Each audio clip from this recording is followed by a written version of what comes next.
I'm Abdul RK, a contestant from BSP for Bangalore South constituency. Now, yesterday I had met the election commissioner, Mr. Anil Kumar Jha, and I have posted certain questions to him. I need satisfactory replies for the questions that I have posted to the election commission. My questions are very simple and genuine, and I am just requesting the election commission to have a free and a fair election.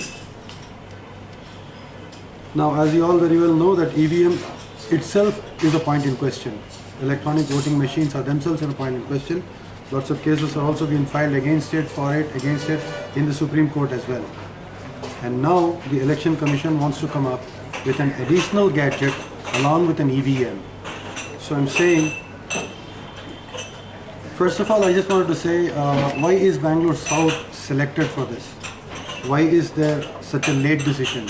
Why isn't there a single awareness program created till date? There is no awareness program taken care. I would like to recall a constituency in Nagaland. It is called Noksen, which has 12,088 voters. Only 12,088. For a small constituency like 12,088 voters, they have taken at least 2 weeks to train the voters and create awareness about the new system, that is the VVPAT. So my question to the Election Commission is, in my constituency, which has 17 lakh voters, why did not the Election Commission start awareness programs early? Second question that I wanted to post, that I have already posted to the Election Commission, is why EVM with VVPAT?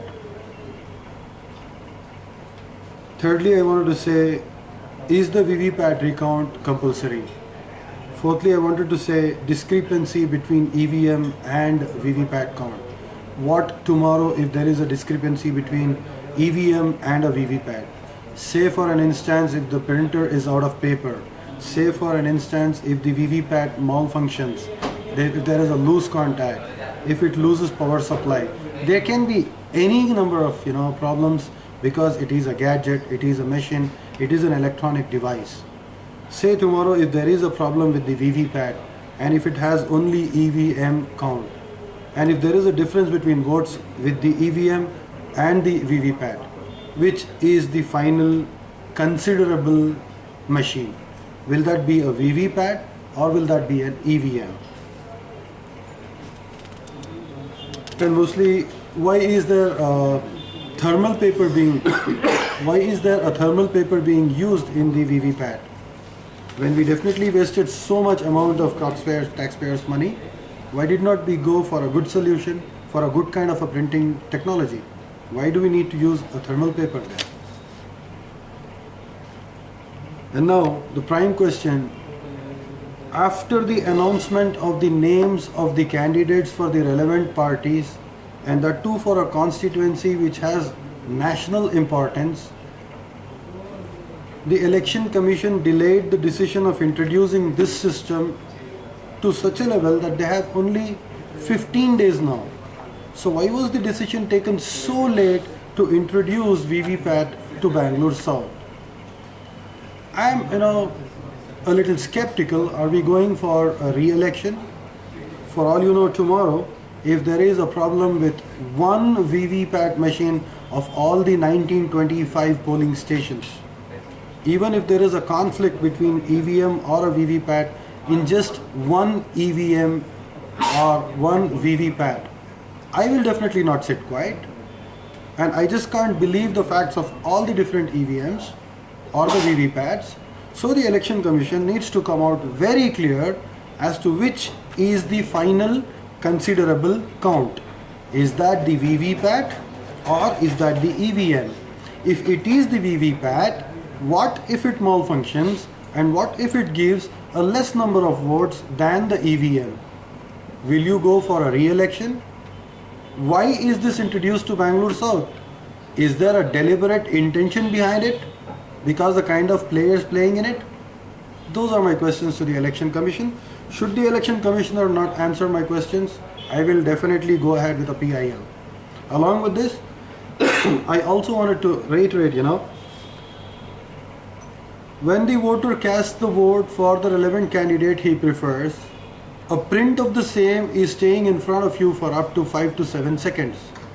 Every small big person these days has a cell phone equipped with a camera with him. For all you know, once he walks into the booth, nobody questions him if he is carrying a cell phone or no. Once he goes there, casts his vote, takes a picture of the relevant candidate that he has voted for, what if he comes out and sells his vote?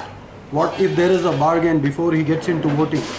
What if he talks to the relevant parties A, B, C, D or E, whatever? What if he says, I'll pay you so much, you vote for my party. I'll pay you something more, you vote for my party.